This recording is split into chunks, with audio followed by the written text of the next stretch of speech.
Good evening, everybody, and welcome to the audio guide to the galaxy for a special episode, The Walking Guide to the Solar System. My name is Leon, and I'm a presenter here at the Scitech Planetarium, and I will be your guide for this recording. For this episode, we're going to be doing things a little different to usual. This episode is intended to be listened to while you go for a walk, whether you're strolling or rolling or just moaning about having to go for a walk. So you can listen to this episode whenever it suits you. I personally go walking in the afternoon. I am definitely not a morning person, but props to you if you are. And I've got a moderately ambitious goal for us. We're going to start at the Sun and walk all the way to Mars and beyond into the Asteroid Belt. Obviously, we can't walk from the Sun to Mars in real life, so we're going to do a scale model by walking around our suburb. Here's how it's going to work. You're going to hear this beat. I want you to step in time to this beat. And how does this match to our solar system? Each beat represents travelling 87,500 kilometres, and we're going to be walking at 2 beats per second. Or in other words, we're going to be imitating travelling at 175,000 kilometres per second, which is really fast. To give you an idea of how fast this means that we can get from here on Earth all the way to the Moon in 5 beats. And the reason we need to travel so fast is that space is really big. And that's why it's called space. And if we travelled any slower, we would take a very long time to get anywhere. Right, have you got your headphones in and your shoes on? Great, let's set the scene. We're starting at the Sun. Deep within the core of the Sun, hydrogen atoms are fused together into helium.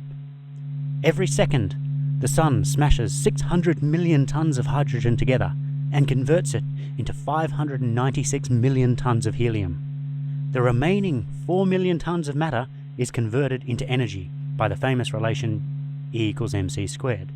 And this is where the Sun gets the energy to shine. And here is where we depart from the Sun. Begin!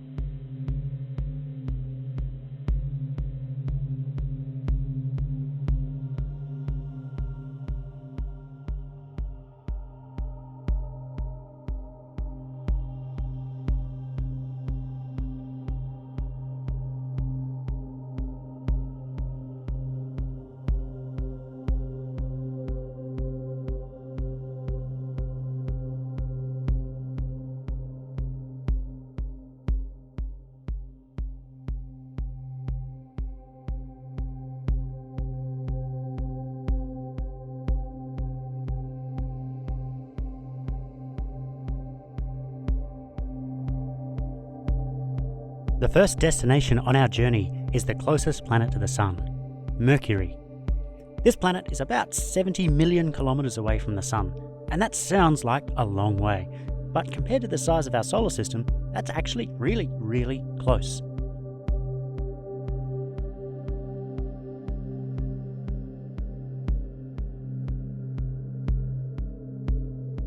Mercury is a planet of extremes.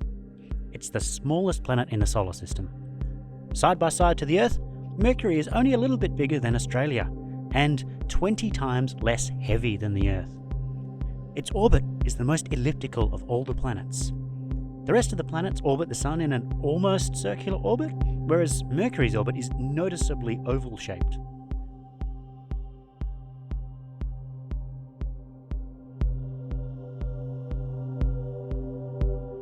It's the fastest moving planet. Being so close to the Sun, it feels the intense gravitational pull and races along its orbit at a speed of about 47 kilometres a second, and that's fast enough to travel from Perth to New Zealand and back in about 5 minutes. It speeds around the Sun in just 88 days, so if you lived on Mercury, you'd have a birthday every few months compared to here on Earth.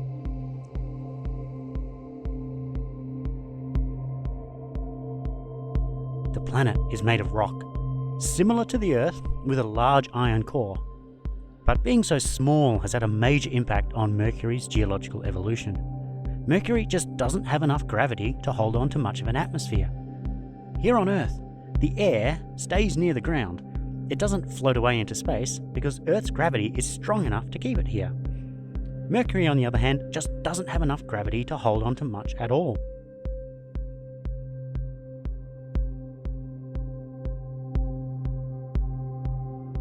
The end result is that Mercury has very little atmosphere to speak of. The consequence of this is that Mercury has no protection against incoming space rocks. Here on Earth, we see them moving through our atmosphere all the time. We might call them shooting stars. On Mercury, there are no shooting stars. Any piece of space rock will slam unimpeded into the surface, leaving behind a crater. And the end result of this is that Mercury is literally covered in craters. Here on Earth, we have lots of open ground, and occasionally there are craters from big impacts, thousands or even millions of years ago. On Mercury, literally every part of the surface is part of a crater. Big craters, small craters, you name it.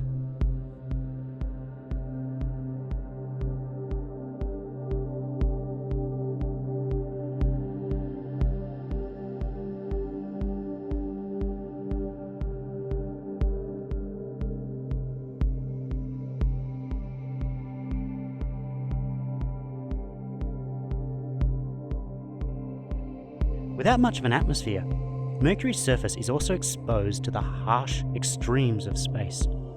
During the day, it feels the full force of the sun, being so close, and heats up to about 430 degrees Celsius. But at night, without the atmosphere to trap the heat in and keep the planet warm, the temperature plummets to minus 170 degrees Celsius. And this swing of temperatures from day to night is greater than any other planet in the solar system.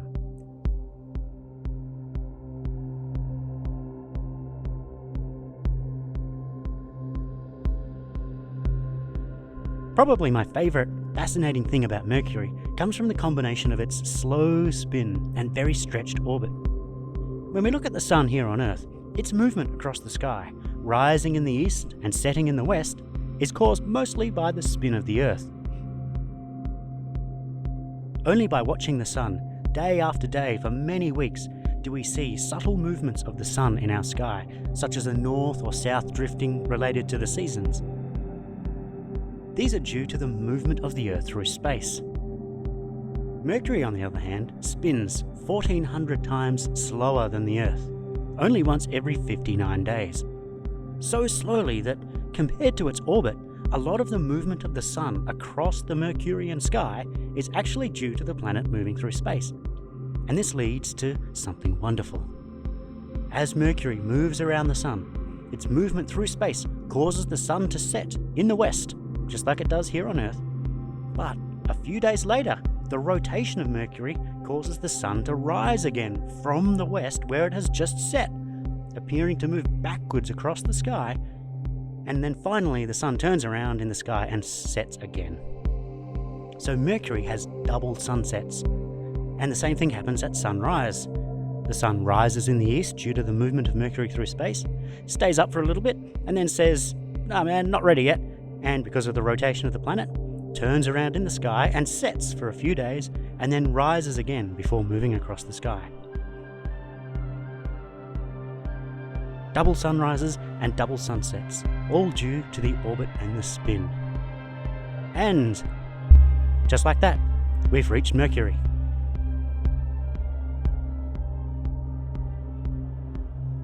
Next in our journey is Venus. Venus is named after the Roman goddess of love because in the times of year when we can see it, it glows so brightly in our sky, just like the fires of passion that love ignites within our hearts. But that's where the romance stops. Pragmatically, Venus can be thought of as Earth's evil twin. It's almost the same size as Earth, just a tiny bit smaller, and it's made of rocks, similar to the Earth. It has an atmosphere, as does Earth. But there is one major problem. Venus doesn't have a strong magnetic field. Scientists aren't 100% certain why, but it seems to have something to do with the interior of Venus being pretty much the same temperature all throughout. Here on Earth, it gets hotter as you go deeper, and this causes mass movement of material up and down in the Earth, just like the globules of wax you see in a lava lamp, and this generates our protective magnetic field. This doesn't seem to be the case on Venus. So here on Earth, our strong magnetic field deflects high-energy particles that come from the Sun up to the North and South poles. And these particles, which we call solar wind, have a lot of energy. But as they're deflected by the Earth's magnetic field, they lose a lot of that energy, and when they finally collide with the Earth's atmosphere, they've lost so much that the end result is we just see the top of our atmosphere glowing. And it looks very pretty, and we call this phenomenon an aurora. And Earth's magnetic field protects us and our atmosphere from the high energy radiation of the Sun. But picture, if you will, Venus, as it might have looked a few billion years ago. Scientists speculate that it might have had oceans just like the Earth, but without a strong magnetic field to protect the planet, solar radiation bombarded it freely. Water molecules can be broken down by the solar radiation, breaking apart into hydrogen and oxygen.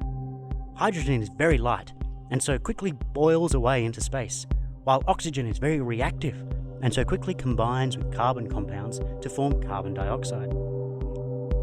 Slowly, whatever water Venus may have had was broken down, and the atmosphere changed into one dominated by carbon dioxide, a thick carbon dioxide atmosphere that we can see when we look at Venus today. Carbon dioxide traps heat like a blanket. Sunlight comes in, warming the planet. Normally the heat will be radiated back out into space, like on Mercury. But the thick carbon dioxide atmosphere traps the heat, and the planet gets hotter and hotter and hotter. Eventually it reaches a temperature where everything levels out, but unfortunately for us, that temperature is 460 degrees Celsius.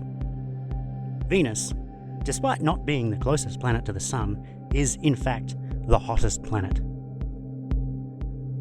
Similar size to Earth, similar composition, possibly similar history, but completely different outcomes based on a magnetic field. Scientists are still trying to understand the surface of Venus.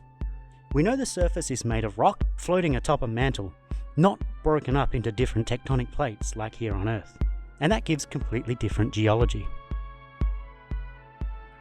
But here we are at Venus. I hope you brought your radar equipment with you. Venus's thick clouds of sulfuric acid and carbon dioxide atmosphere make it impossible to see the surface of the planet with the light that our eyes can see. It's only by using cloud-penetrating radar that we can peer beneath to the ground below.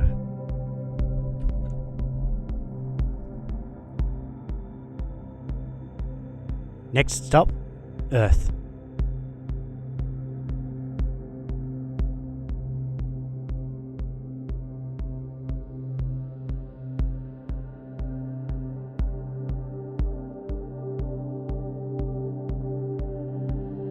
Here in the Scitech Planetarium, people often ask me what my favourite planet is, and without a second thought, I can say Earth. Earth isn't just my favourite planet because we live here. Earth is beautiful and fascinating in so many ways. We have weather, similar to but distinctly different from any other planet. We have geology, unlike any other place in the solar system. And while other planets have geology and meteorology, Earth has something that is unique. Out of all the places in the universe we've looked, we haven't found it anywhere else. Life. And life on Earth has changed our planet. The algae in our oceans and the trees on land consume the carbon dioxide from the atmosphere and excrete oxygen as waste, and they've changed our atmosphere. Oxygen reacts very energetically, and harnessing this energetic reaction, life on Earth has been able to evolve vigorously.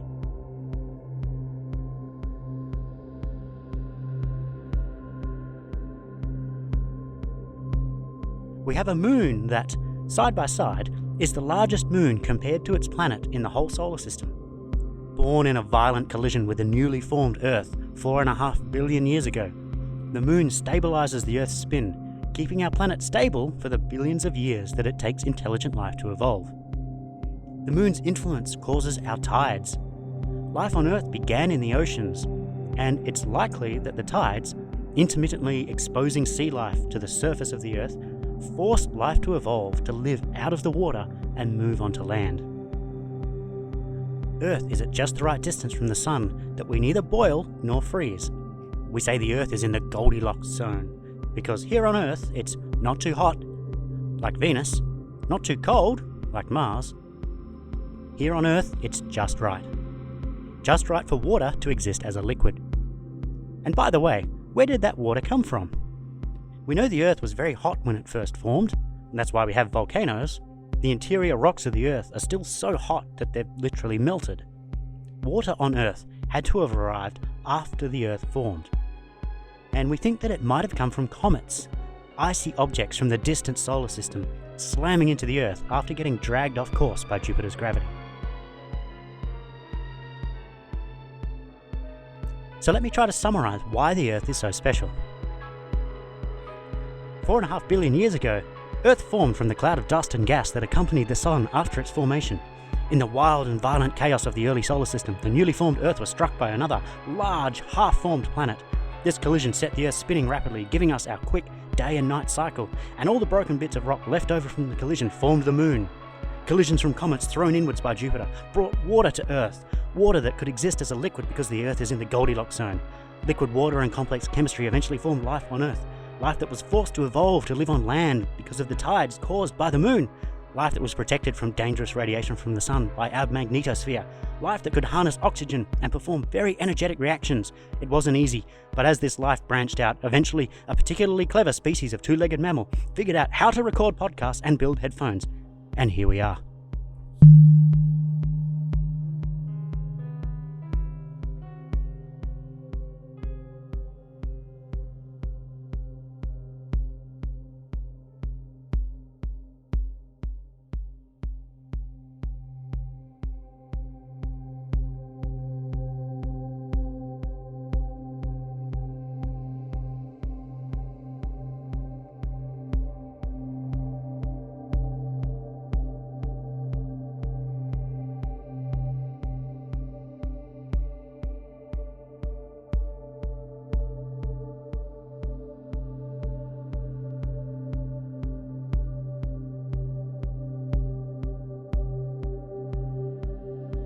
We've just passed Earth and we're on our way to the red planet Mars.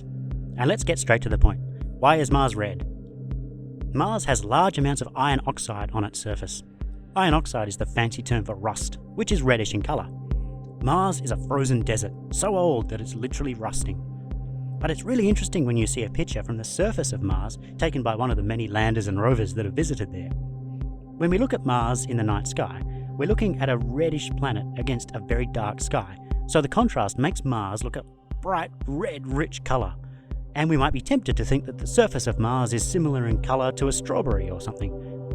But when you look at pictures of Mars from the surface, taken by the rovers and landers, you get a bit of a surprise.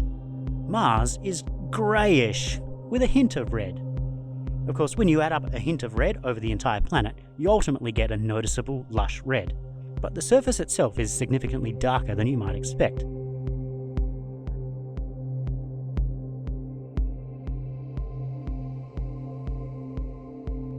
Mars is exciting because it's about the only other place in the solar system where humans might feasibly live one day within the next 50 years or so. Maybe. There's some speculation about maybe one day people might live on some of the moons of Jupiter and Saturn, but the technology to do that is still decades away. But Mars is feasible.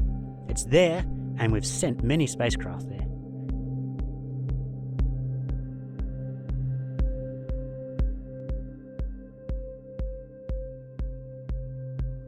Currently, there are 2 operational robots on the surface of Mars.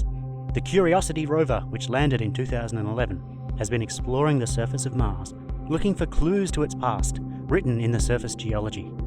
Did Mars have extensive oceans at some point in the past? Was there once a thicker atmosphere on Mars? Those are the curious questions that Curiosity is trying to answer.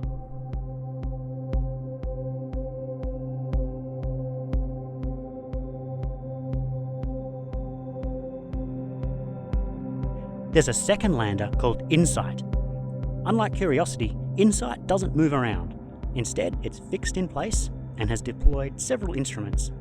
One of them is a seismometer to measure Mars quakes to determine if the planet has active geology. Another instrument that InSight has is a thermometer.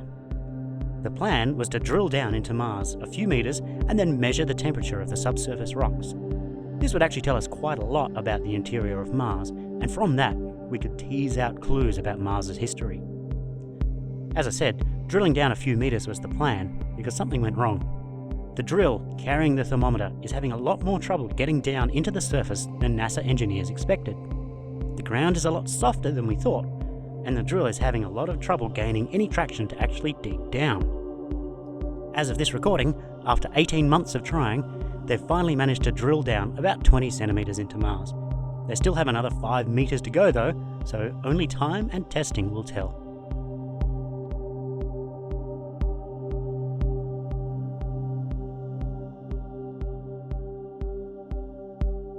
Soon, NASA will launch another rover called Perseverance on its 6-month journey to Mars. This rover will have the explicit goal of looking for potential signs of life on Mars. There's extensive evidence that Mars used to have oceans just like Earth. We can see dried riverbeds and canyons that were carved out by colossal floods and movements of water. Like Venus, these oceans slowly disappeared billions of years ago. But just like life on Earth began in the oceans, there's the tantalizing thought that the oceans of Mars may have harbored some form of life. Only further exploration will tell.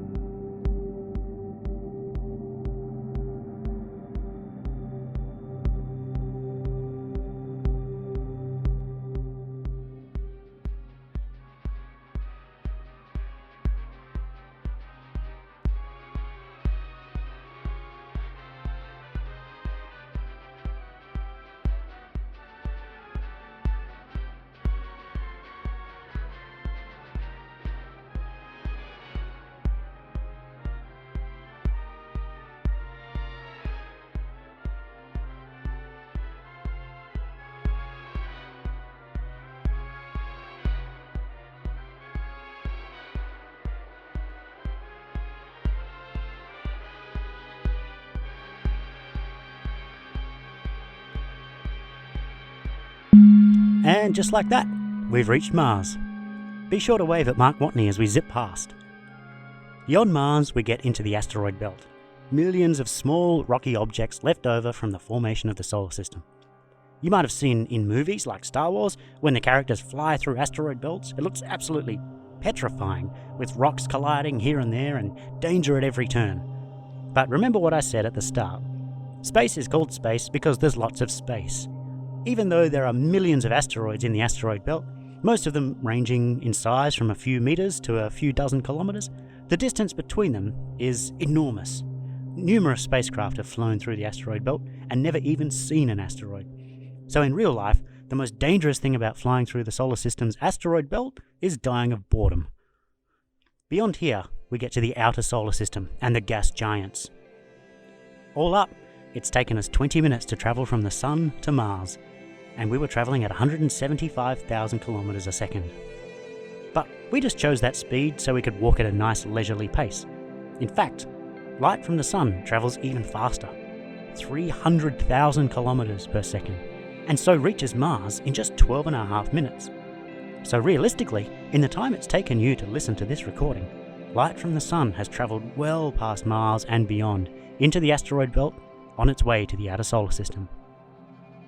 That's it for this special episode of the Audio Guide to the Galaxy. Stay tuned for episode 2 of the Walking Guide to the Solar System. And remember, knowing stuff makes you cool.